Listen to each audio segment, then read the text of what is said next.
Hello everyone, I am Preeti from Jnana Gangotri, Bengaluru. We are starting new series. In this series, we are going to pick up important topics from the current affairs, and these topics are dealt in very much detail so that it becomes helpful for you to face the subjective paper as well as your objective papers. For today's session, I have picked up very important topic, that is the journey to moon. This is brought to you in the backdrop of our successful ongoing mission Chandrayaan 3. For the convenience of understanding, I have structured the whole session into different dimensions. So I would like to introduce you what dimensions are we going to deal in this particular session. We are going to start the whole session with respect to India's history with respect to space technology. How space technology was brought to picture on the land of India, who brought it, how did it bring change to the common man of India, and also how did we initiate our endeavors into the space, Chandrayaan 1, Chandrayaan 2, what made us taste partial success with respect to Chandrayaan 2, and what made us fail. All these factors are going to build substantial ground for us to understand why have we come up with Chandrayaan mission 3. Before getting on to Chandrayaan 3, I would like to make you understand the failure very, very clearly so that we understand what have we come up with respect to Chandrayaan 3. Finally, we will be largely discussing the whole session in and around about the Chandrayaan mission 3. The Chandrayaan mission 3 has been given two dimensions. The first dimension is going to introduce you the basic science behind the Chandrayaan mission 3, and secondly, we are going to understand the technical details of it. It is to make the understanding of the mission Chandrayaan 3 very clearly. So after which the significance of space technology is going to give completeness for the whole session. On that note, I would like to begin the whole session. This is the beautiful quote which is given by none other than Dr. Vikram Sarabhai ji. It goes on to read, there are some who question the relevance of space activities in a developing nation. They are referring India. India goes on to answer that there is no ambiguity of purpose. We do not have the fantasy of competing with the economically advanced nations to be one of the space leaders. What it means to say, India wants to bring space technology on its land, conduct endeavors with respect to space technology to make difference in the day-to-day life of a common man. We would like to meet the problems of a common man with the help of technology. We will also understand in the concluding session, in the concluding part of this session, how actually the technology is being used as a means to meet the solution for solving problems of a common man. So with that great vision, Dr. Vikram Sarabhai ji is called the father of India's space program. He also set up ISRO, that is India's Space Agency, India's Space Research Organization, which was set up on 15th of August 1969. It is one of the well-known 6 space agencies globally today. So Dr. Vikram Sarabhai ji brought this idea of having space technology as means to serve the common man, in turn making difference on the national scale, and this vision was helped by the then government as well. But we were not free from criticism because we were largely agrarian country, we were largely underdeveloped country. Why not? That was the time when India was transitioning from being a colony, from being a British colony to going to be a potential sovereign country. British left India with a literacy rate of 16%. Then we only had around 4 lakh students in higher educations. We had less than 700 colleges and 200 universities. The islands of excellence floating on the sea of mediocrity that we call IITs and IIMs. There were hardly countable number of IITs and IIMs. We realized our first IIT in India in 1956 only. We were not free from other problems as well. India was reeling under poverty, India was reeling under unemployment. We had to be self-sufficient with respect to even food. So that was the situation of India. Then we also brought up this idea of space technology. Of course, this sounds irrelevant, but I would like to bring relevance to this endeavor of India, to the vision of the great man Vikram Sarabhaiji in this session, in linking the space technology with the problems of a common man. So what is my intention behind that is, I believe that one should understand where we have come from in order to better understand and better appreciate where we are heading to. In that direction, I would like to show you what situations India had to face when it actually began with its first steps onto the space, in the domain of space technology. This was criticized. It was published on the international media, New York Times talking about, or as rightly pointed by Dr. Vikram Sarabhaiji, that what is the relevance of having space activities in a developed country, in underdeveloped country, largely agrarian country, poverty-ridden country, that is India. So of course the question made sense for them, but we did not stop. We were not bothered of what international media had to say about it, because we had our vision. India did not stop. This is one such example where India's space agency, ISRO, was successful to launch 104 satellites. I would like to stress again, 104 satellites were launched in one single rocket launch. So this was the right clap back on the face of the international media, and Times of India did not stop there. It had to give it back. So the picture speaks for itself. With that, I would like to take you through the picture of history when India began with the space technology. It was the time of 1969. The global picture talked about India's status and where the other space leaders stood. The picture is going to tell you what India was doing when already the Apollo mission of United States Space Agency, that is NASA, by its mission called Apollo, it launched a man on the surface of the moon. On the other hand, India was importing a rocket, a sounding rocket called Nike Apache. It was imported from US itself, and it was trying to launch that particular rocket from its spaceport, which was situated in Tulse is the spaceport, which is situated in Thiruvananthapuram, a city in Kerala. So this picture is going to give you clear picture of how India looked on the global arena back in the second half century of 20th century. What made these countries become very fast to be one of the global leaders? What made them capable of launching successful missions onto the moon, or for that matter any other space missions? 1969 was the Apollo's mission's success year. That mission was heavily invested by the American government. These countries, like when I'm talking about the Apollo mission, the United States could invest almost 1/3 of its national wealth into such space mission to be to make the Apollo mission a success. The President of United States in 1960s declared that in front of the people of US, he declared that we are going to be one of the space leading nations. By the end of the decade, they are going to land a man on the surface of the moon. On that direction, Apollo was a success because they had capability with them. That is the crux of this detailed this description, that they had investment, they had capability, they had technological advancement to make something come as a success. That is Apollo mission. Other nations, Russia for that matter, later in time China also followed, and one basic commonality between these nations was that they had investment capacity, they had human capacity, they could invest in such space missions. When did India start? India started its first moon's mission in 2008, and later on it planned out its second moon's mission in 2019. It was a partial success that led us to form our third mission onto the moon. We started in 2008 and Apollo mission was a success already in 1969.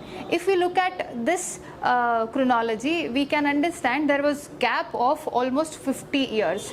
I'm talking about half a century gap between the success of other economically wealthier nations to have accomplished space missions and India starting its first mission. So from there I could derive one more message from this information, that this half a century gap was involved by India was involved in itself. India was trying to come up with its space technology within its capacity. We are still a developing country. We do not have the capacity to be one of the to become or to be on the at par with the economically wealthier countries to have a space mission designed in a go.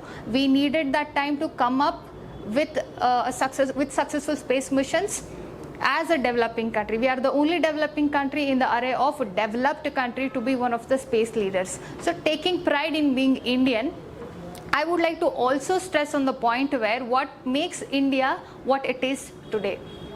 Here I have written the space race versus futuristic vision. This is the clear contrast between what vision the other countries, to the wealthier countries for that matter, had when they had to launch space missions. It was of the time of the second half of our 20th century.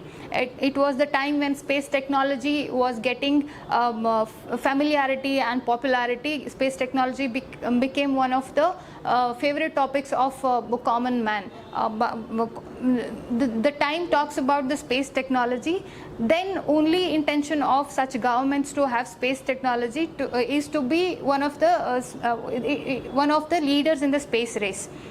So the space race to be one of the leaders was amongst the wealthier countries, and India couldn't become one of the countries to fantasize over space technology. It started with its own pace. It realized its dream of having space missions successfully launched by indigenous capacity in 2008 with the vision that it could bring solutions to the problems of a common man. With a great vision and the great principle laid down by the father of India's space program, India is still continuing to work. India is still continuing to come up with the technology and also the capacity within whatever is available with us. So why do I say that? I would like to tell you with that, before getting on to what made India a spacefaring nation, a leading nation in space technology, I would like to show the global picture now so that it becomes sensible to understand what were the factors contributing to it. The global picture now talks about India being a developing country, yet it is fourth only country in the array of countries who have already successfully launched and landed the man on the surface of the moon. The success of Chandrayaan mission 3 is going to bring India on the stage of on the global stage of space technology. India would stand fourth in the array. We stand shoulder to shoulder to any other space leaders globally, and we have end-to-end capability. So we will understand how did we reach this end-to-end capability and what made us stand shoulder to shoulder to any other leader in the global arena. The frugal innovation, the internal culture of ISRO. What I am trying to explain here is that we are all Indians and we are all very familiar with the way Indians think. We are very popular for that, having a nature of jugaad. That is called frugal innovation. What is frugal innovation? Frugal innovation is nothing but making use of what is available. We know we work at capacities where we have resource crunch, we have capacity crunch, we have capital crunch. In such situations, we still end up coming up with successful missions such as Chandrayaan, such as any space missions of ISRO. How was it possible? It was possible because the way the ISRO was thinking, the way ISRO was working. ISRO does not work in the culture where it is very flashy. It is working in the condition where it is aspiring to have whatever capacity of budget allocation is available for them, and what technological advancement is available for them, and what other things can make possibly a helpful contribution to make a space mission successful. One such move of ISRO was to collaborate with the domestic industrial base.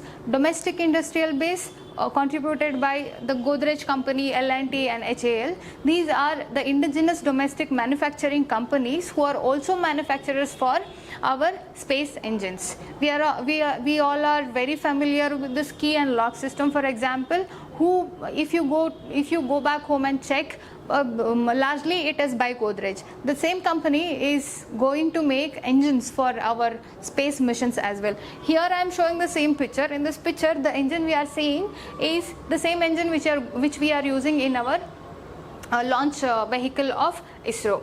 Here I would like to again give you one more example so that you get familiar with how ISRO works. Why only talk about the Tata Nano? Tata Nano was the innovation particularly to suit the conditions of India's family, the Indians. It was particularly designed to suit the Indians. Here again the India's innovation talks about one more example, that is GSLV. GSLV stands for the Geosynchronous Launch Vehicle. This Geosynchronous Satellite Launch Vehicle. This vehicle is the potential launch horse of ISRO. It is indigenously planned, indigenously manufactured, indigenously being used, within the indigenous capacity. The same vehicle is going to be used, and it has been used in several of the space missions because of its scalability. What is scalability? That is one more factor we'll have to talk about. That we will come down in the coming slides. The GSLV can also be talked about when we are talking about the frugal innovation, the way the jugadu nature we come up with, the way our space agency has come up with, where the standard of space agency of India stands today, that we stand shoulder to shoulder to any other spacefaring country because of our own capacity, because of our nature of working with the great principle laid by none other than the Dr. Vikram Sarabhai ji. So here the outcome, what outcome do we get out of this these frugal innovative ways that we are adopting for our space missions? For example, I would like to talk about this Bollywood movie which was released in lately. The total budget of this commercial Bollywood movie was around 600 crore rupees. The same amount was the total cost of our Chandrayaan mission 3. How was it possible? It wouldn't have been possible without having the frugal innovative way of coming up with this mission. End-to-end capacity. What do I mean by end-to-end capacity? End-to-end capacity shows India's capacity to have a plan for space mission, to come up with its planning, how to execute it, and it can also design it indigenously, manufacture things indigenously, and also realize the success in such space missions. We do not rely on any other country for our space missions. That is the end-to-end capability we have built indigenously for our ISRO. Our launch vehicles are scalable to the future. For example, the GSLV launch vehicle Mark III that I just spoke about is going to be the potential launch horse of ISRO, is going to be used for several of the space missions with minimal design change. That is what I mean when I call a vehicle future scalable. So in the same way, in Chandrayaan mission 3, the same vehicle is being used. It was used in Chandrayaan mission 2 as well, and it is going to be used in futuristic missions as well. So with that, I would like to show what ISRO owns today. ISRO started with manufacturing its own vehicles, SLV first, and then we evolved with that. We have the current launch horse of ISRO, that is PSLV. We have GSLV 2 and GSLV Mark 3. This is going to be the potential launch horse of the ISRO. With that, I would like to start with the India's moon's missions. Now that we know that we have the capacity to come up with our own space missions, why to delay? Now we'll start with the space missions, specifically moon's missions. We will understand Chandrayaan mission 1 first. The Chandrayaan mission 1 first here, it was announced by the then Honorable Prime Minister of India, Dr. Atal Bihari Vajpayee ji, in 2003. After the announcement, the successful launch of this mission was in 2008. It happened from the Satish Dhawan Space Center at Sriharikota. After its successful launch, we were successful to launch the orbiter module, which was there in our Chandrayaan mission 1, onto the orbit of the moon. The lunar orbiter module was successful in its launch, and we concluded the mission in 2003. The mission concluded in the mission was concluded in 2009. The special feature was there. What was the special feature? Before that, I would like to make you understand what was the objective. Objective was nothing but to observe the moon. We wanted to understand the moon. Okay, with that objective, we sent an observatory so that we can capture some pictures, so that we can understand if there is any atmosphere around the moon, if there is any weather pattern on the moon. We wanted to understand how what the moon looks like. With all these objectives, we planned out the Chandrayaan mission 1. After Chandrayaan mission, with that Chandrayaan mission 1, we had one special feature that I would like to stress upon. That is called the Moon Impact Probe. What is this Moon Impact Probe?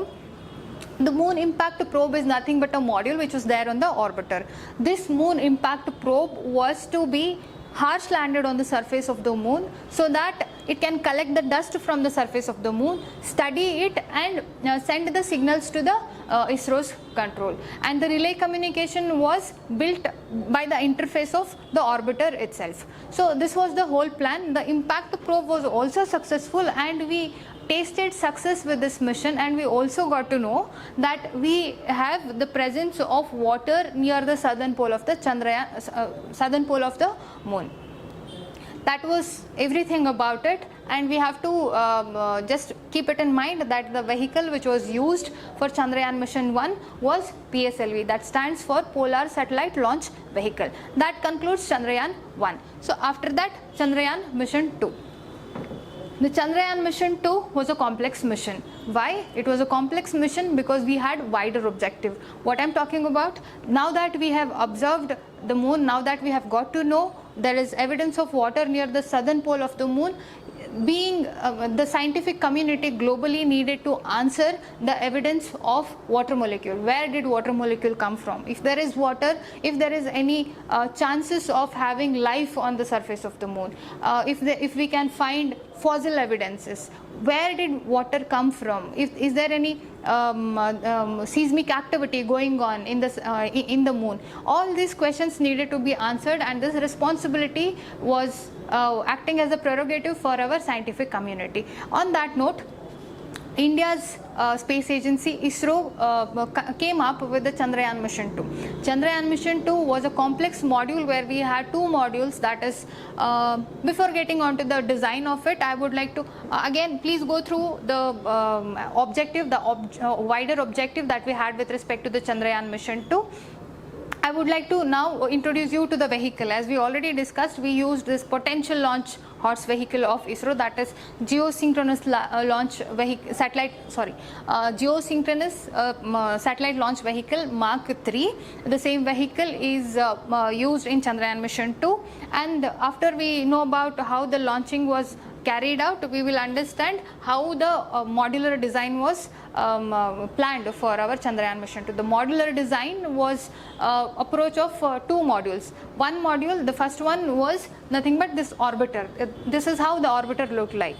This orbiter everything about Chandrayaan 2 was also within the indigenous capacity. It was designed and it was executed, and the mission came up with with the India's indigenous capacity.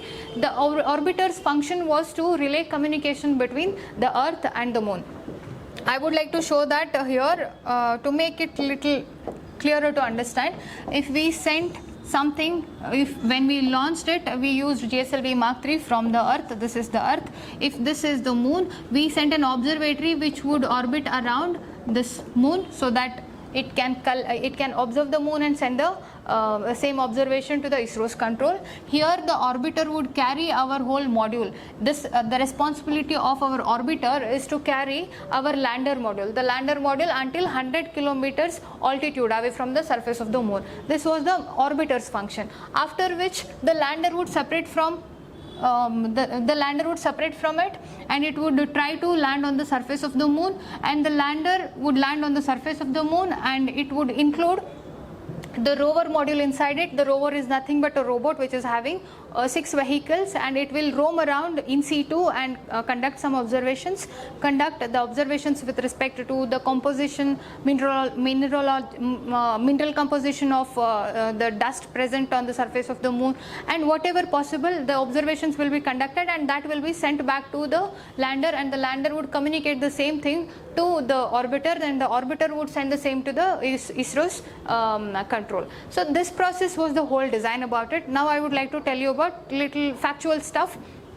The orbiter was the relay communication module, and the lander is nothing but Vikram. What is Vikram? Vikram, the name is derived from our space, the father of our space program, Dr. Vikram Sarabhai, and the Vikram is supposed to carry the rover. It had included in its module the rover part.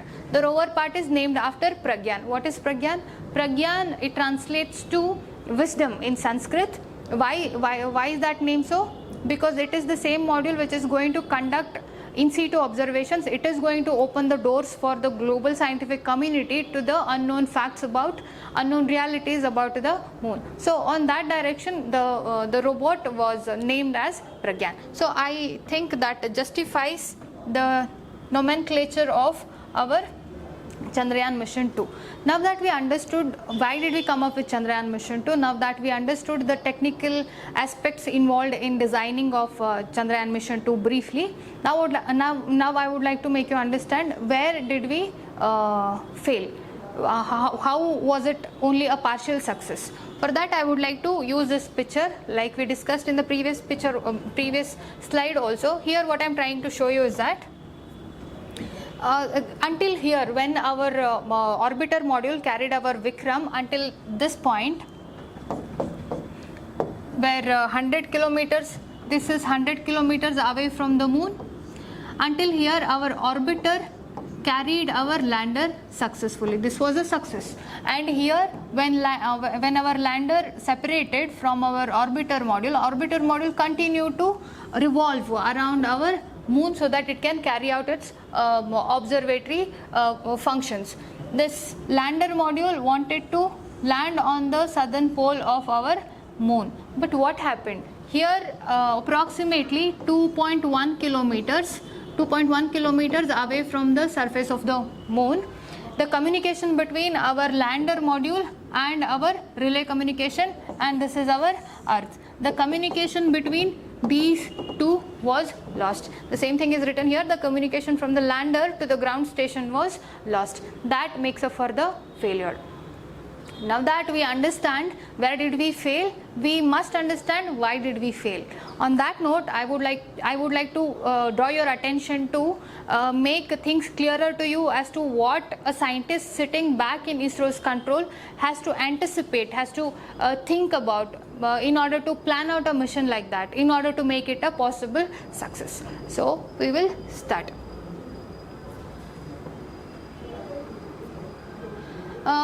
Before that, we should not only talk about the failure, we should give credit for our success as well. Though it is a partial success, we have these beautiful and high definition pictures of the moon and the Earth, so that we can make use of it, derive significance out of this Chandrayaan mission 2. The orbiter was successful in its operation, just that we lost communication when we were trying to land our Vikram module. So that concludes the Chandrayaan mission 2.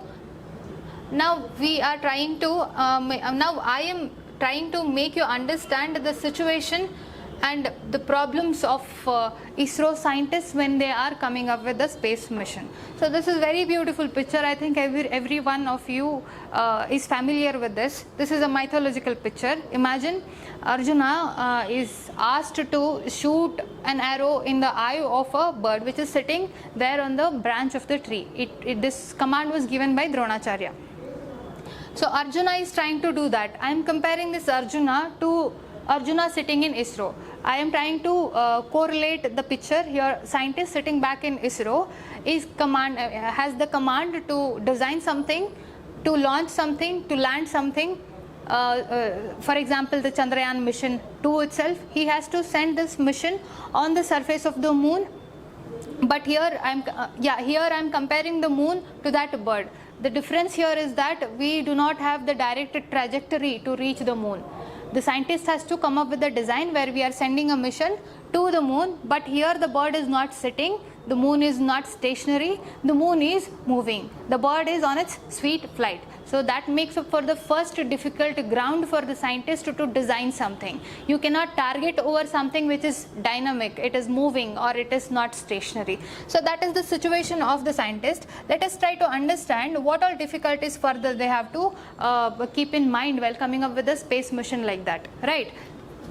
Now this is with respect to understanding the speed factor of the whole space mission. This speed factor, you imagine when when you are riding a bike, it is on very high speed, for example 180 kilometers per hour. In such a high speed, I don't think the physics will help you to break the speed in a go. You cannot break it in a go. If you break it in a go, the bike is going to crash, it is going to end up in an accident. So that what I am trying to explain here is that the speed cannot be broken. There is no science, there is no existing technology so that the high speed can be broken in a go.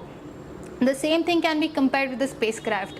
Here the spacecraft is not moving at a speed of 180 kilometers per hour, but if you look at the magnitude of the speed with which the spacecraft is moving, it stands around 28,000 kilometers per hour. This data is given by the space agency of US, that the speed of the spacecraft in the space is very fast. You cannot control the speed sitting back at the center, grounded on the earth. It becomes very difficult to have robotic control of the spacecraft in order to control the speed of it. Now that we understood about the speed, I would like to make you understand how the landing would be difficult. I am trying to compare, I am trying to link the aeroplane and the spacecraft. The aeroplane, when it is making a landing, what it does, it takes decelerated movement. It comes down phase by phase, then it lands on with a jerk, of course. It touches the ground with a jerk, and there is a runway to welcome the spacecraft. That's what I am trying to say here. There is a runway to welcome the aeroplane. If at all the aeroplane is not working, it can be sent back if it is on trial. Multiple trials can be conducted of the same aeroplane if any problem is there with respect to this aeroplane. So experimentations, this trials and errors, all these things can be possible with respect to our aeroplane. And with respect to bike, we have highway. You are familiar with where you are going to ride your bike, where you are going to land your aeroplane. But what with respect to our lander, what with respect to our Vikram? Our PT Vikram has to land on the surface of the moon, which is never explored. We do not know what is there to welcome us. There is no runway, there is no highway. You have to make a landing on the surface of the moon, which is completely unfamiliar. There could be boulders, there could be water, there could be trenches, what not. We cannot anticipate exactly. Our anticipation cannot be perfect with respect to moon because we don't know moon. That is why we are conducting missions to know the moon by our Chandrayaan missions. So again, one more point I would like to say, if you are traveling from Bengaluru to Delhi, the approximate distance between Bengaluru to Delhi is 2000 kilometers plus. For that you would take hardly 3 hours of journey by aeroplane, and with the spacecraft you are traveling from Earth to the moon. And please concentrate here, the distance between the Earth and the moon is not less number, it is 3,80,000 kilometers. To reach that distance you take the time of approximately 6 days. As our Chandrayaan mission 3 is planned, 6 weeks. We have taken, we have approximated the time span of reaching to the moon to be around 6 weeks. Why this delay? This delay is because we do not have the capacity to come up with a vehicle which can accommodate quantity of fuel to reach 3,80,000 kilometers. It is not a wise idea to have such a bigger vehicle to send something to such a big distance. For that, what sort of fashion we are going to adapt with respect to the motion of our spacecraft, everything about it is going to be dealt in our Chandrayaan mission 3. Before that, concluding the difficult part, the situation of ISRO's scientists, I have kept this table for your convenience of understanding. We understood about the manual control and the robotic control. It is very difficult to control the spacecraft with respect to its speed, and landing it has to control itself robotically by the lander itself, that is Vikram himself. The experimentation part, as we discussed with the aeroplane, the experimentation is possible with respect to our aeroplane, for that matter prototype of any such automobile. For example, bike, you can ride a bike, you can take trials of aeroplanes. It is possible because it is going to be the final environment you are going to run your product, your aeroplane, or for that matter your bike. With respect to the spacecraft, experimentation is not possible. You cannot have experiments before making a space mission. You are going to directly shoot your space mission onto the another planet or any other space body. The simulation, what is the simulation part? Simulation is creating similar environments where our space module is going to operate in. For that, we would need to create this low gravity situation, low gravity environment on the surface of the earth. You know, the earth is one body which is greatly held together. The atmosphere is nothing but the resultant of having a gravitational force in the core of our earth. Creating low gravity zone or creating less gravity zone or no gravity zone is very, very difficult on the surface of the earth. In such situation, do you think the simulation of a spacecraft is possible? I don't think so. Anticipation is the only go for the scientists to make up a space mission possible. What do I mean by that? Anticipation with respect to how the gravity is going to be. We do not know what is the gravity of the moon exactly. Even if there is gravity, do we know if there is any ambiguity with respect to the gravitational force on the surface of the moon? We do not know. We are not sure of what is going to be there, what is going to be welcoming factor for our missions onto the surface of the moon. With that, on that we would like to, the scientists would have to think about the dispersions in the propulsion. If there are dispersion in the propulsion, it is going to change the direction of the whole module. That happened with our Chandrayaan mission 2, so that we failed to have continued communication with respect to our lander module. Navigation, we do not have any navigation. Nobody is going to tell you what is east, west, north, south there. You have to have a robotic control in order to reach the destination, which is unfamiliar again. And the low gravity, we talked about it, the low gravity cannot be created on the surface of the earth. So what I am trying to tell you here is that the anticipation can never be perfect. Anticipation in itself is going to be a partial approximation of a situation. This approximation is going to be approximation. We can never reach that perfection. In such situation, our space missions have tried to be best at it, giving the credit to the scientists sitting back in ISRO, working in the situation where we do not have the capital to meet for the technology required for our space missions. I would like to make this clear. Our further succeeding missions are going to face the same situations, but we should be aware of the situation, how the space missions are planned out. We are merely working on our best anticipations. It can never be exactly a perfect space mission. With that understanding, I think I have built this substantial ground to make you understand, to move on to understand the Chandrayaan mission 3, so that we don't meet with the same factors which contribute to the possible failure of our Chandrayaan mission 3. Chandrayaan mission 3. For the understanding of this mission in a better way, I have given 2 dimensions. The first dimension is going to be this. We read this newspaper snippet, but we ignored these triggering points. This is going to make up for the Y component of understanding Chandrayaan mission 3. Here we are trying to understand why moon, why rocket, why LVM Mark 3, the vehicle which is used, the Satish Dhawan Space Center at Sriharikota. We remember it was used in, it was the same spaceport in our Chandrayaan mission first as well.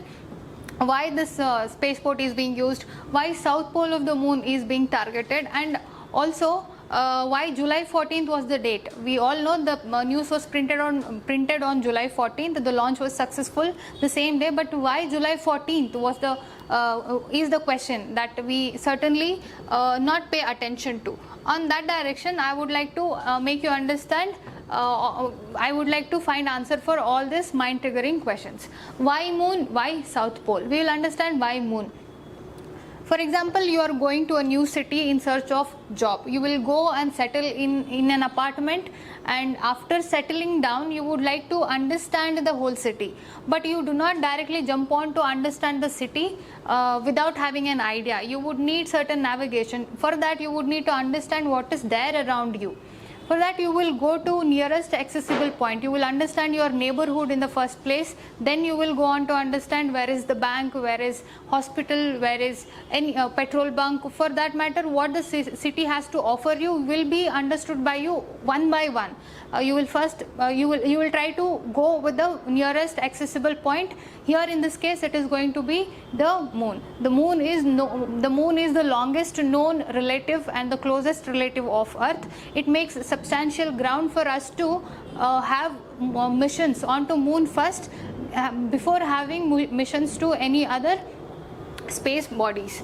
The best linkage to the Earth's early history can also be derived because we have evidence of presence of water molecules on the surface of moon.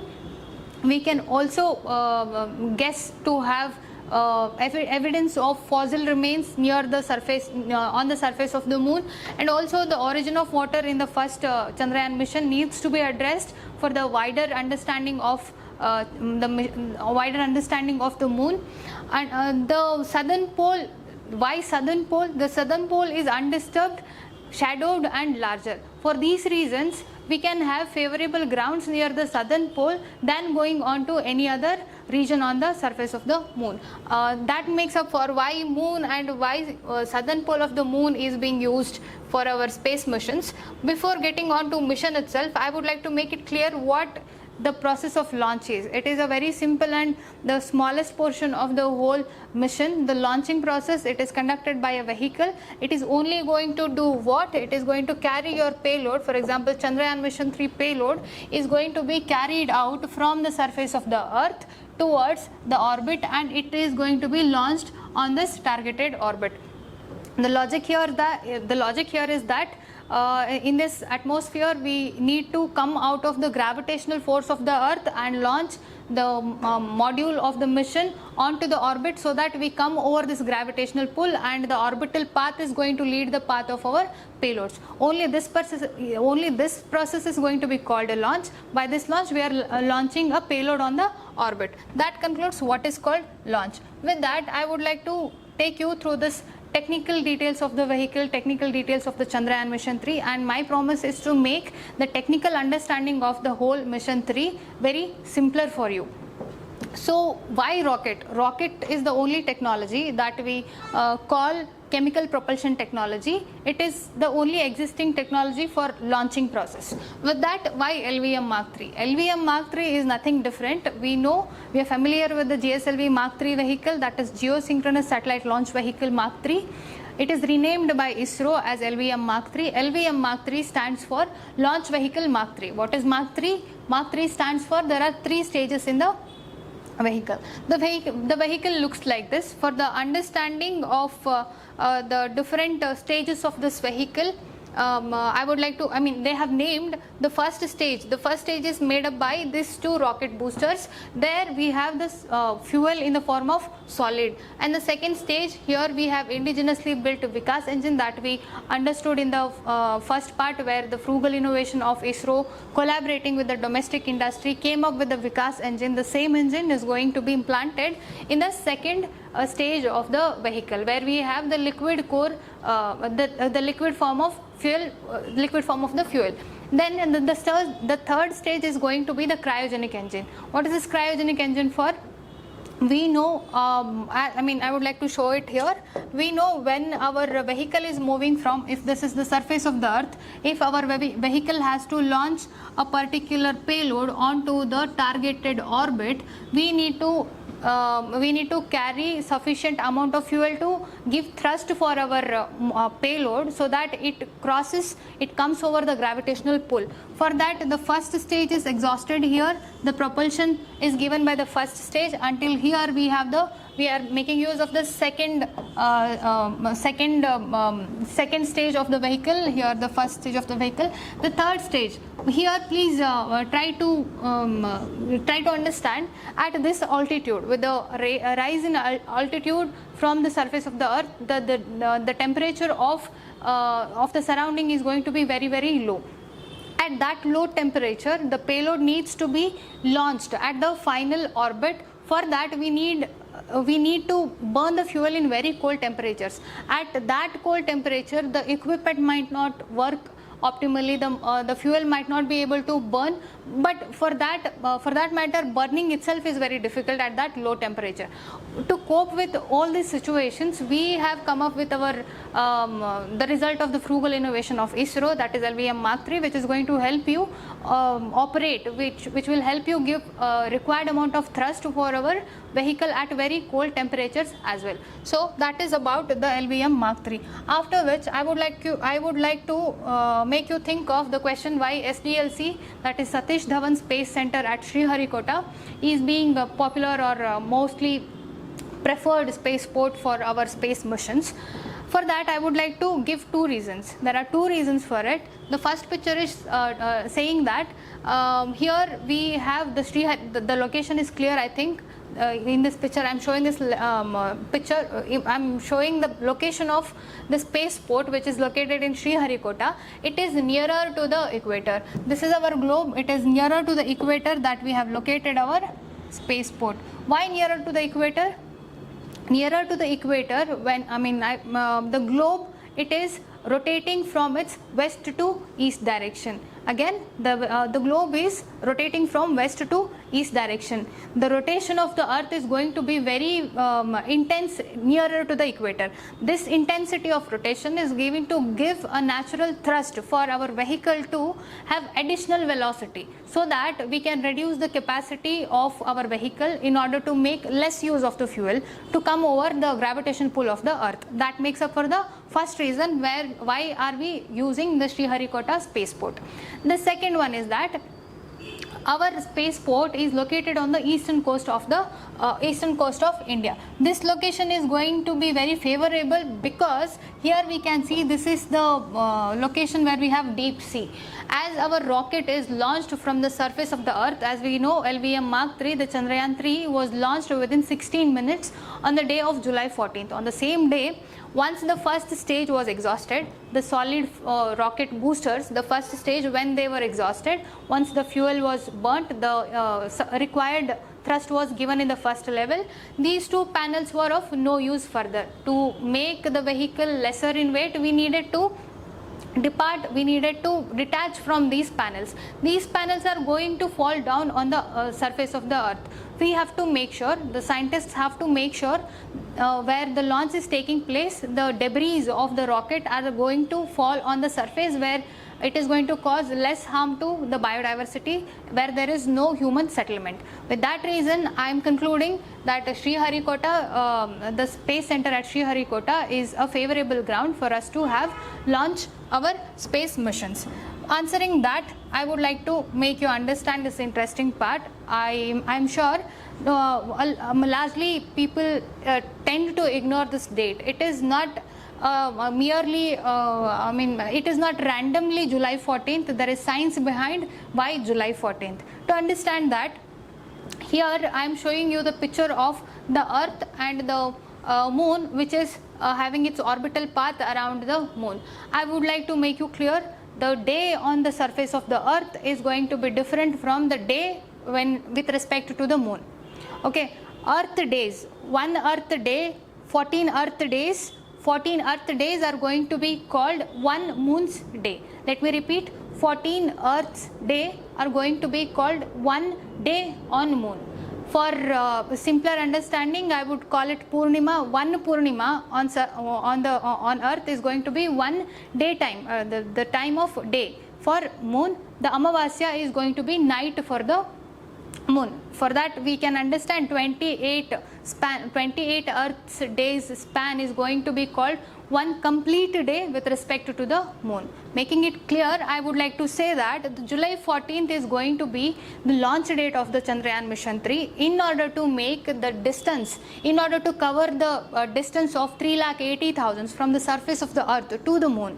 3,80,000 kilometers of the distance is going to be covered within the span of 6 weeks. These 6 weeks are going to end up on the day where we are trying to make the possible landing of our Vikram.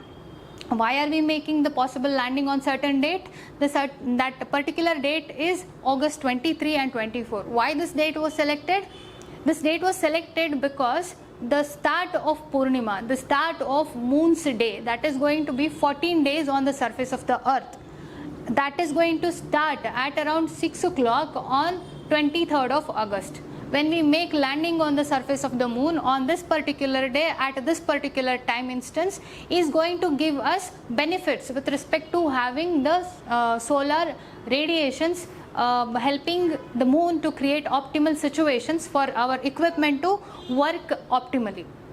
For reaping the benefit of the span of daytime on the surface of the moon, it is the favorable day, that is August 23rd, that we have planned our Vikram to land on the surface of the moon on that day. If the 23rd of August or the 24th of August is missed by our lander, the whole mission, the lander is programmed in such a way that the span of one more day on the moon, one more night on the moon, that is the Purnima and upcoming Amvasya, is going to be missed by our Vikram, and it is going to make the possible landing in September on the beginning of the succeeding day on the surface of the moon.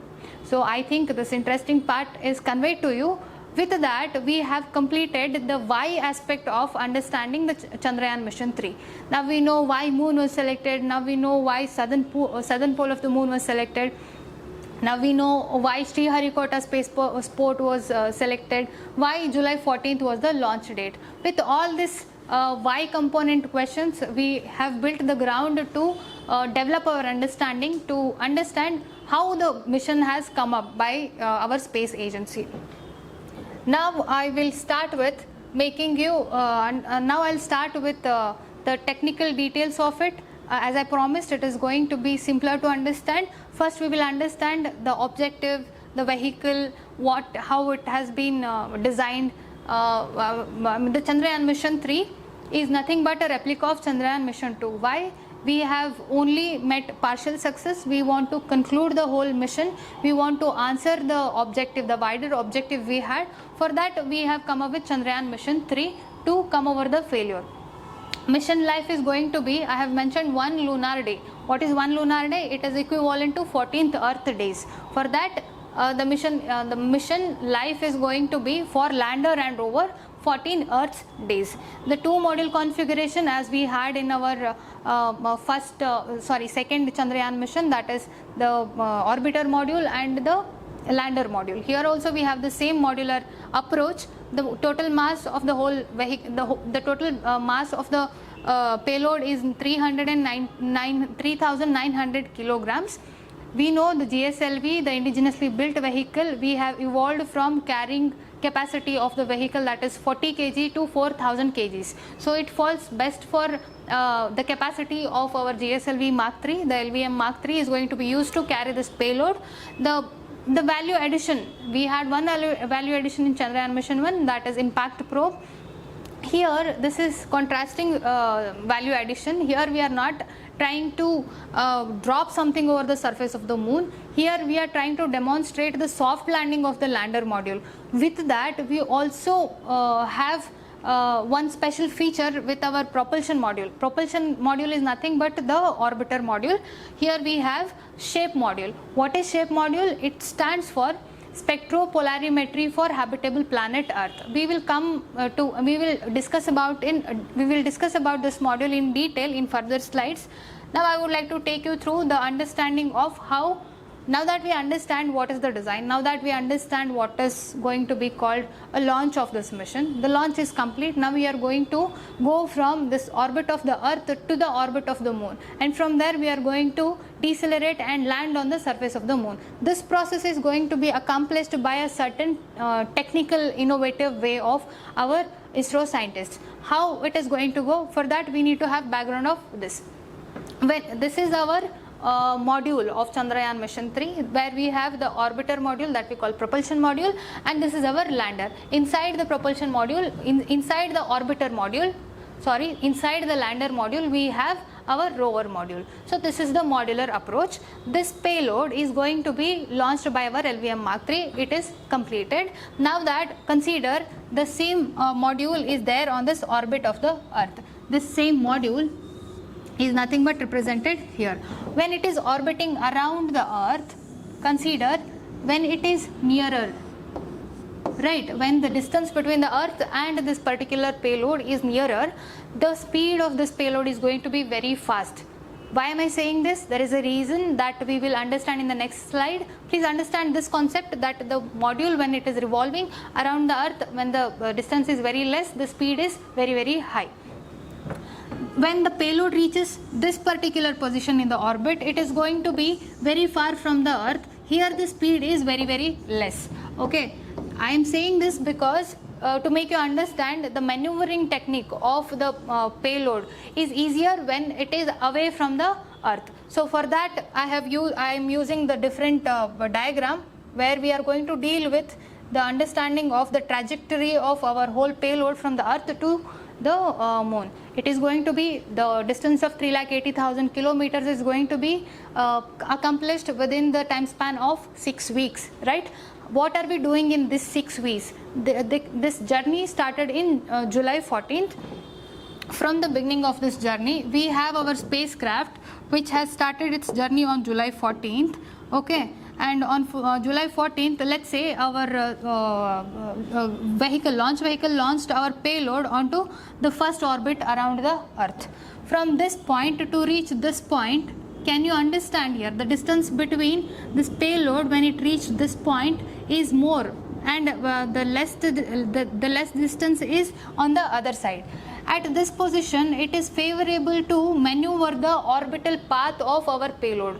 That makes a favorable point for our scientists to maneuver the whole payload to change its orbital path onto the next. Let's say on 15th of July, it had to move on to the other orbit. It shifted to other orbit when it was far from the earth, after which the maneuvering continues for 4 successive times, and finally when it is in this orbit, the outermost orbit around the earth, it is going to come down till here when it is nearer to the surface of the earth. This is the special mechanism.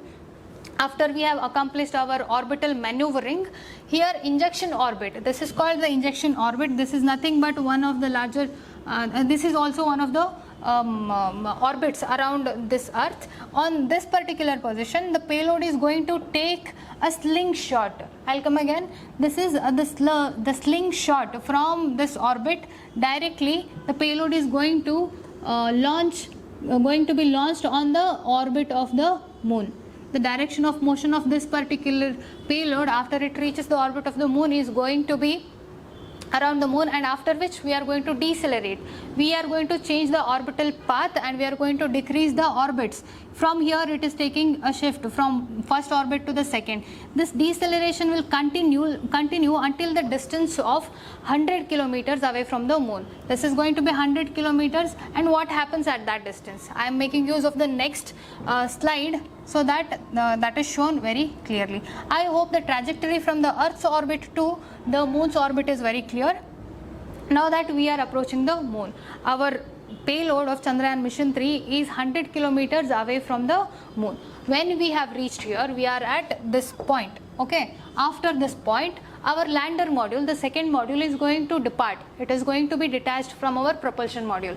Okay, and when our propulsion module has detached this lander module, it is going to continue its motion nearer to the surface of the moon, that too near the southern pole. The propulsion module is going to activate its special feature that we were talking about, shape module. That module is going to be activated once once the propulsion module has detached the lander module.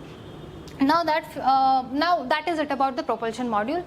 Now Vikram, the lander is going to make a possible landing on the surface of the moon. The detachment of the whole module, the two modules are separating, that is shown here. It is going to happen at the distance of 100 kilometers. I think I am able to make sense. I am able to draw this link when we lost communication between the lander and our relay communication module, that was orbiter module. This was the same stage where our Chandrayaan mission 2 failed. Okay, now that we have achieved the same level of now we have reached the same level where our Chandrayaan mission 3 had reached, and where it stopped communicating with our orbiter module. Now that we are aspiring to have the better communication, now that we are aspiring to have our successful landing, that is successful soft landing on the surface of the moon, we have added redundancy, we have added multiple softwares which are running on our Vikram module. In the second Chandrayaan mission, the software failure was the reason for the loss of communication as reported by ISRO. In our Chandrayaan mission 3, we have around 5 softwares running on the lander module, which are going to help us run the softwares parallelly. In case of the failure of any software, the parallelly running redundant softwares are going to help us keep the communication live. So on that note, I would like to take you through, I would like to show you how Vikram is going to operate on the surface of moon now. Now this picture is showing you how lander is going to continue its operation on the surface of the moon after we have completed our soft landing. The soft landing becomes the important aspect of the whole mission 3. Now we consider and we aspire to have the soft landing a success from our Vikram module. Now the rover module that is included within the lander module is going to come down on the surface of the moon. Here the rover that we call Pragyan is going to start its in situ observation. It is going to collect some samples from whatever is available around, whatever is available on the site, and it is going to conduct its studies with respect to understand if there are what composition of minerals, what composition of other substances that are never invented. These are going to be studied by our rover module, so the name is Pragyan. This Pragyan is going to enlighten the whole global community, whole global scientific community to the unknown facts, unknown realities that is there on the surface of the moon. Again, the communication link here from the rover, that is Pragyan, is linked by the lander module. The communication is sent from this module to the Vikram. Vikram module is going to send the communication to the ISRO center by this propulsion module. So we are going to concentrate here that propulsion module's work is also to relay communication between the Earth's center and also our lander. Now that we have understood the Chandrayaan mission 3 is going to go in certain fashion, we also talked about certain value additions. What are these value additions? These value additions are incorporated with our Chandrayaan mission 3 in order to not taste the same failure that we tasted in our Chandrayaan mission 2, that we lost the communication, right? To come over that, we have redundancy added, we have advancements, we have also made the soft landing possible by making cushioning facility with respect to our strong legs of our Vikram. All these facilities are there, but also different payloads are there, so that we are in line with our principle of space missions with respect to India, that is laid down by Dr. Vikram Sarabhai. What is that? We want to make sense of having space technology to bring changes into the life of a common man and possibly meeting the solutions for problems of a common man, right? we will discuss, we will first know what payloads are added, what payloads are there embedded on different modules. First, I would like to take you through the lander payloads. There are 3 or 4 lander payloads, one of which is Ramba LP, that is to conduct observations on the surface of the moon with respect to the surface plasma. The second is CHAST, and it stands for Chandra's Surface Thermophysical Experiment. Here we are going to understand the thermal properties of on the surface of the moon. The last one is ILSA, that stands for instrument. That is an instrument is going to conduct studies with respect to the seismic activity. Right, the seismic activity, if there are inside the moon, is going to be studied by this payload. We are done with the payloads with respect to the lander. Now we will understand the rover. We all know what is the work of our rover. Rover is nothing but the Pragyan. This wisdom module is going to understand what is there. The tangible study is going to be conducted by our rover module. The rover module is embedded with these 2 payloads, that is alpha particle X-ray spectrometer and laser induced breakdown spectroscope. These 2 are basically doing the mineralogical study of the soil, if I can call it soil on the surface of the moon. Now that we have known the lander payloads, the rover payloads, finally we are there on the propulsion module. On the propulsion module, I said there is one special value addition on the propulsion module which is going to be activated when the Vikram has detached from the propulsion module. Now the shape module is going to be activated. That stands for spectropolarimetry of habitable planet Earth. We will understand this because it is important. It is important in order to understand what Chandrayaan mission 3 wants to achieve. We all know India, not only India, globally we are suffering global warming, we are suffering the climate change. We know that Earth is the only living planet for us. We have settled our habitations here.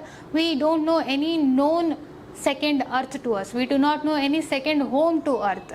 In that direction, we should take care of this aspect also, because the contemporary situation is making life difficult on the surface of the Earth because of the anthropological irresponsibilities, I can say. In this picture, I would like to tell you what shape module is going to do. How am I going to link the shape module to beat the problem of the life on the surface of the Earth. To understand this shape module, I would like to give this example of a diagnostic report. When you go to hospital, when you try to study your BP report, what would you do? You would try to understand your report with the normal one, right? The report which is generated out of your own bodily conditions is going to be compared with the normal one. Like that, here we are going to understand the spectropolarimetry. You consider spectropolarimetry is nothing but the diagnosis report. It is going to be compared with the normal conditions of the spectropolarimetry. What is this normal condition of spectropolarimetry? Normal condition of spectropolarimetry is from the Earth. That is going to be created. That data is going to be created. The spectrum, the study, the interpretation of the energy coming out of the Earth is going to be kept as reference, so that we make use of this reference to compare with the other reports, that is spectropolarimetry. For example, I take XYZ planet to be called, possibly to be called a future home for life. If we have to conclude that this future planet is habitable for life, we need to have certain degree of match between what conditions are there on Earth and what conditions are there on XYZ planet. For that, we need to understand Earth better. For that, we need to have interpretation of what conditions are available on Earth. What conditions are we studying here? We are studying the energy radiated from this living planet. Okay, for that, we have to understand here the source of energy for the whole universe is from nothing but the sun. The sun is the source of energy, center of energy. The energy in the universe is going to be radiated in the form of electromagnetic waves. These electromagnetic waves range from very weak radio waves to high intensity gamma rays as well. That we can find when it is out of the layer of atmosphere. When the same energy comes to the surface of the earth, it is filtered by the ozone. The ozone layer is there in the stratosphere. We know the UV radiations which are harmful for the life on the surface of the earth is going to be absorbed by our ozone layer, and only the favorable range of electromagnetic waves, that I call the energy, is going to be taken towards the surface of the earth. After the absorption of this energy, the energy is also be going to radiated back from the surface of the earth towards the space. Until here we understood there is source of energy, that is sun. We are deriving energy from the sun. We are deriving filtered energy from the sun. The same energy is going to be radiated back to the space. This energy is unique for earth. We should understand this. This energy is going to be recorded by our spectropolarimetry in order to make difference between what energy is radiated by earth to be called earth to be the only living planet. So that makes up explanation for what is our spectropolarimetry is doing here. The spectropolarimetry of sun was conducted by some other space agency. That looks like this. This is the region on the surface of the sun where they were trying to understand the spectropolarimetry of UV radiations. This is the spectrum created. Now roughly like this, the spectropolarimetry of our living planet Earth is going to look like this. This picture is only to show that how the graph is going to be created, that I refer to as the diagnostic report. It is going to be the report of our living planet Earth. With that we understood the value addition feature of our propulsion module. The session is not complete unless we establish link between how relevant is space activities for India, the developing country, agrarian country like India. The technology means to the service of people. It can be explained by the byproducts that we had with our space missions. For example, Apollo mission, when it was running, we had the byproduct of such mission as IC. What is IC? IC stands for integrated circuit. Integrated circuit is nothing but the chip. The chip has been a possible factor of communication revolution in our world till today. So that is one of the contribution, that is one of the byproduct of our space mission, that is Apollo. Here, cancer detection. What is cancer detection? How can we link the discipline of medicine with respect to space technology?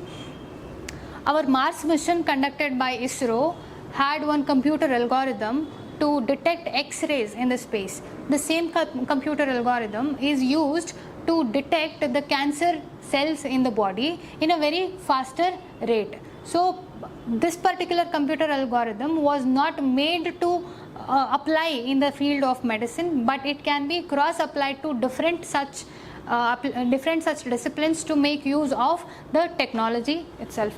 The lessons from Kargil War 1919. The space technology has been extremely useful with respect to our security concerns as well. 1999 we won the Kargil War, during which we were denied the critical information from the navigation system of United States, that was GPS. That condition made us learn this lesson that we can own our own navigation system, that is nothing but the NAVIC, owned by our space agency, that is ISRO. It is also one of the utility we have derived from the space technology. Not only that, for mapping the cartographic surveys, finding out the forest fires, mapping out the entire country, insurgencies, all these factors are detected and well monitored by these observatory satellites which are there on the NAVIC.